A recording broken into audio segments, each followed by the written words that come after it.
तो हमारे काल भैरव बाबा के दर्शन पूरे हुए। तो अब हम यहाँ से जो अगले स्पॉट पे जाने वाले हैं वो है संदीपनी आश्रम। अब आप पूछ रहे हो कि संदीपनी आश्रम क्या है। तो संदीपनी आश्रम कृष्ण जी का स्कूल है, गुरुकुल है।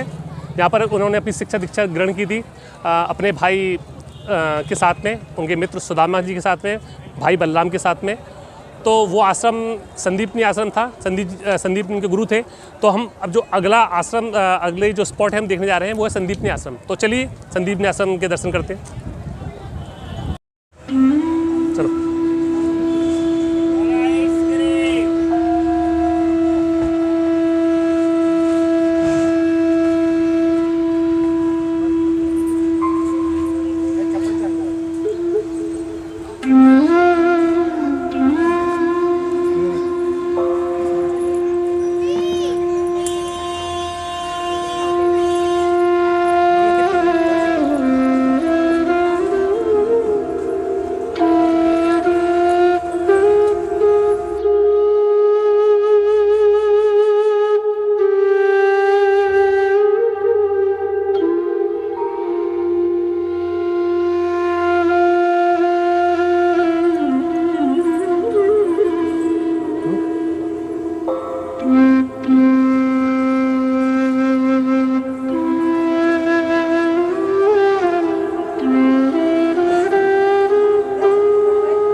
तो ये हम खड़े हैं जिस जगह, वो है संदीपनी आश्रम।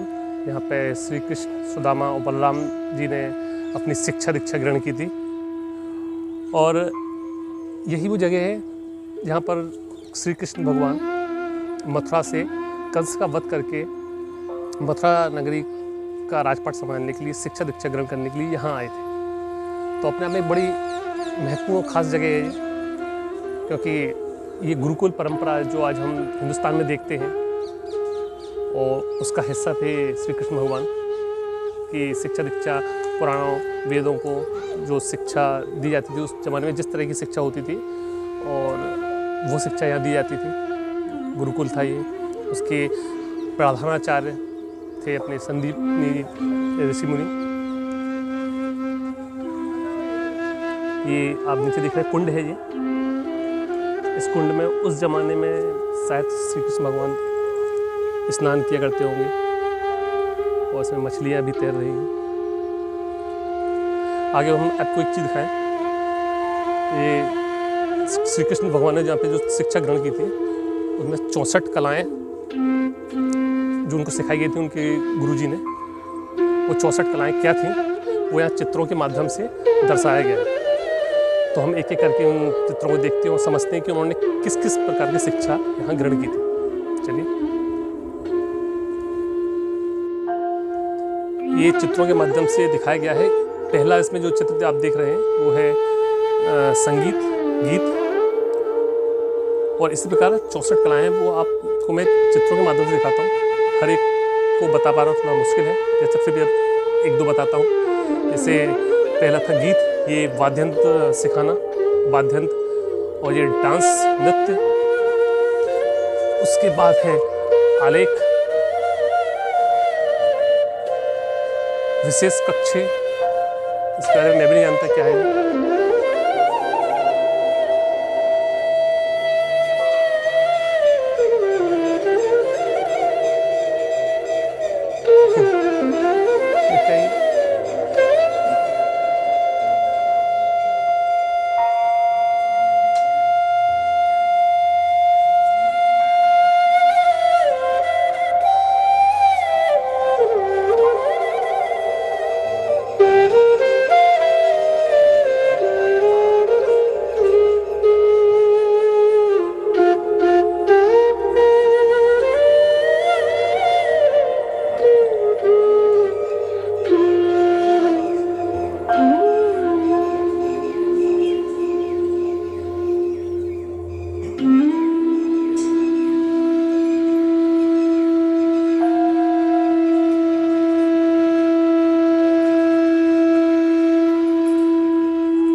और ये है 64वीं कला।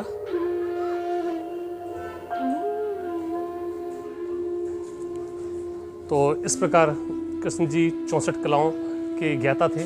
वो 64 कलाओं में एक निपुण छात्र थे, जिसकी वजह से उनका इतना नाम था, इतनी उनकी ख्याति थी उस ज़माने में, जिसकी वजह से उनको भगवान माना जाता है। तो ये है संदीपनी आश्रम, जहाँ पे कृष्ण जी की विद्यार्थी जीवन को समझने का हमको ज्ञान मिलता है। तो आगे इस आश्रम को छोड़ते हुए हम एक अगले नए स्पॉट पर चलते हैं और अब हम जो स्पॉट पे जाने वाले हैं वो है जंतर मंतर। जंतर मंतर एक पुराने ज़माने में समय काल की गणना करने के लिए बनाया गया था, जो पूरे हिंदुस्तान में सिर्फ 4 जगह हैं, उनमें से एक उज्जैन में। तो चलिए, तो अब हम आ गए हैं राम घाट। और राम घाट आने के पीछे कारण ये था कि वैसे हम जंतर मंतर जा रहे थे, ठीक है, हमने सोचा कि जब जाते जाते राम घाट के दर्शन करते आए। और ये राम घाट वही घाट है जहाँ पे जब 4 साल वो 12 साल में जब कुंभ का मेला भरता है, तो इसी घाट पे लोग आके स्नान करते हैं, अपने शाही स्नान करते हैं, डुबके लगाते हैं। छिप्रा नदी पे, छिप्रा नदी, ये छिप्रा नदी है, आपको दिखाएं नीचे चल के, और बड़ा ही मनोरम दृश्य है। बोटिंग का भी आनंद लेते हुए आप देख सकते हैं पीछे बोटिंग का, लोग बोटिंग का आनंद ले रहे हैं। और यही जब कुंभ का मेला भरता है तो यहाँ पे लोग स्नान करते हैं। और मैं अब आपको नीचे चल के दिखाते हैं, घाट का आनंद लेते हैं। आइए, रवि हमारे साथ कैमरे में सहयोग कर रहे हैं।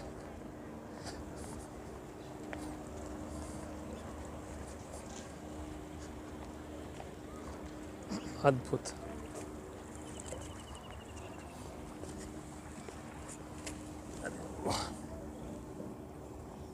अद्भुत नज़ारा है।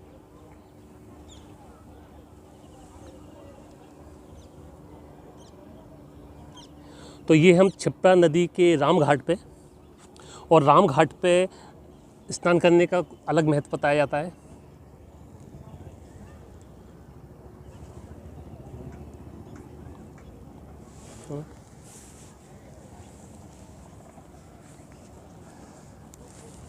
तो रवि, कैसा लग रहा है?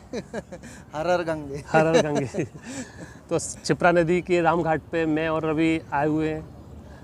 हालांकि आज कुंभ का मेला तो नहीं है, लेकिन फिर भी पवित्रता, कुंभ का आनंद लेते हुए, हाँ, छिप्रा नदी की पवित्रता सदैव कायम रहती है।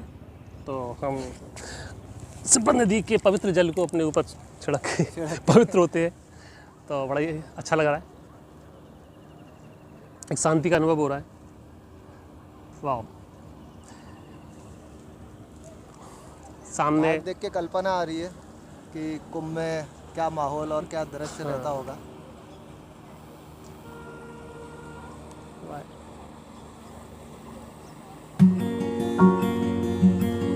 जूम कर नहीं,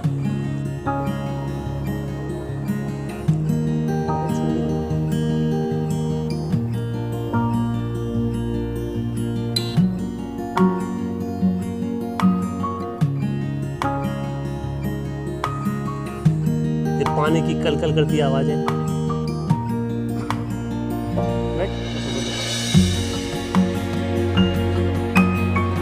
क्या कर रहा है?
सेल्फी सेल्फी आपका ले है? नमस्ते आंटी। सेल्फी तो ये अंकल आंटी देख रहे थे, सेल्फी बना रहे हैं। लगा हमारे साथ साथ उनकी भी ले रहे हैं, उनकी भी ले रहे हैं। तो हम आ चुके हैं जंतर मंतर। और जंतर मंतर, जैसा कि हम जानते हैं कि जंतर मंतर भारत में कुल 5 जगह पे हैं। इनमें से एक उज्जैन में है, एक दिल्ली में है, एक जयपुर में है, और एक मथुरा और एक वाराणसी। तो कुल मिला के 4 जगह जंतर मंतर है। और पाँच जगह जंतर मंतर है। और इस 5 जगह जंतर मंतर बनाने के पीछे कारण क्या है कि ये एक समय और गणना को मापने का एक यंत्र है। और ये आप यंत्र देख सकते हैं किस तरह का यंत्र है। सीढ़ियाँ हैं और कुछ अजीब सी संरचना है इसकी।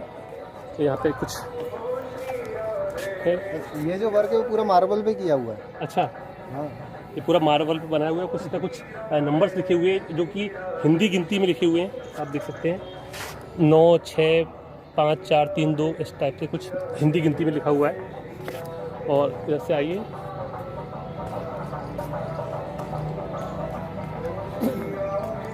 यहाँ पे ये जो आप देख सकते हैं कि जैसे हमारी स्केल होती है, स्केल की तरह से इस पर भी कुछ पैमाना दिया हुआ है, इंचेस सेंटीमीटर मिलीमीटर में देख सकते हैं। हाँ, एक इधर का दिखाते हैं, मेन चीज़ दिखाते हैं यहाँ पे, जो मतलब समय गणना और तिथि के हिसाब से जो समय निकाला जाता है उसके बारे में। ये देखो, ये पूरा टाइम टेबल लिखा हुआ है, तो बहुत ही इसमें साफ लिखा हुआ है छाया समय, यहाँ के मिनट। तो आपको बताते हैं कि ये जो महीने सारे महीने दिए हुए हैं इसमें, और ये महीने तारीख की जो भी गणना होती है, इस पर जिस तरह की इसका स्ट्रक्चर बनाया है, बिल्डिंग बनाई है, उस बिल्डिंग पे सूरज की जो रोशनी पड़ती है उससे इसकी जो छाया जमीन पड़ती है, उसके आधार पे ये गणना करते हैं कि यहाँ पर समय क्या है, तिथि कौन सी पड़ेगी, कौन सा ग्रह कब किस ओर चलेगा। इस सारी की गणना वो इसकी परछाई के माध्यम से करते हैं। तो ये बड़ी अपने आप में अद्भुत साइंस है। आज के ज़माने में तो हर किसी के पास घड़ी होती है, अगर घड़ी नहीं है तो मोबाइल में तो घड़ी रहती है, मोबाइल में रहती है। उस समय ये टाइमिंग का पता करना, ये तो अकल्पनीय है। अकल्पनीय, क्योंकि एक्चुअली आज हम सारी जो भी गणना करते हैं सब सैटेलाइट के माध्यम से करते हैं। हमने अंतरिक्ष में सैटेलाइट छोड़ रखी है जो हमें सारी जानकारी देती है, लेकिन इस तरह से धरती पे बैठ के इस तरह की वो भी उस जमाने में, जिस जमाने में इसके बारे में सोचा भी नहीं जा सकता सोचा भी नहीं जा सकता था, उस तरह से मतलब अद्भुत है। मैं तो सोच के हैरान हूँ। तो मतलब आप सोच सकते हो कि हमारे पूर्वज कितने माइंडेड रहे होंगे। तो ये आज हमारी उज्जैन की यात्रा पूरी होती है जंतर मंतर पे, और यहाँ से अब हम घर के लिए रास्ता लेंगे। काफी अच्छा टूर था, बहुत मजा आया। महाकाल के दर्शन, भैरवनाथ के दर्शन, आज हमने महाकाल के दर्शन करे, भैरवनाथ के दर्शन करे, और कृष्ण जी का स्कूल देखा आज हमने और रामघाट में तो मजा ही आ गया। और रामघाट में आज उसके बारे में बताइए, आज रामघाट में हमारे साथ क्या हुआ। बड़े इंटरेस्टिंग चीज़ हुई कि हमने अपना चालान कटवाया। कुछ गाड़ी के कागजात कम थे हमारे पास, लेकिन वो साथ में नहीं थे, उस वजह से उन्होंने हमारा चालान काट दिया। तो अब लग रहा है कि हमारा टूर कंप्लीट हो गया, क्योंकि हमारे संग अच्छा होता है, खासतौर जब हम मिलते हैं तो चालान जरूर कटवाते हैं। ये हमारे बचपन से चलता आ रहा है कि हमने जब कहीं जाते हैं तो चालान कटवाते हैं। तो इस बार भी हमने चालान करके परंपरा को पूरा किया। तो ये last stop Jantar Mantar last stop. थोड़ी रोशनी कम आ रही है, चेहरा हमारा साफ नहीं नजर आ रहा है। हाँ, क्योंकि घूमते घूमते रात शाम ही हो गई है, हाँ, सूरज ढलने वाला है। हम दिन में निकले थे और दिन में निकलते इतना जगह घूमे, शाम हो गई और हम भी बुरी तरह थक चुके हैं, भूख भी बहुत जोरों से लग रही है। तो हम घर के लिए निकलते हैं। उम्मीद करते हैं ये वीडियो आपको पसंद आया होगा, और पसंद आया तो इस वीडियो को लाइक कीजिए, सब्सक्राइब कीजिए, शेयर कीजिए, और अच्छे कमेंट करके हमें प्रोत्साहित कीजिए। और उज्जैन जरूर आइए, और जितनी जगह हमने घूमी है उन सबको घूमिए और अपने एक्सपीरियंस शेयर कीजिए। फिलहाल के लिए इतना ही, फिर मिलते हैं, तब तक के लिए गुड बाय। नई जगह, किसी नए शहर में नई जगह पे बहुत जल्दी मिलते हैं, तब तक के लिए गुड बाय, शुभ रात्रि, सब्बा खैर, जय हिंद।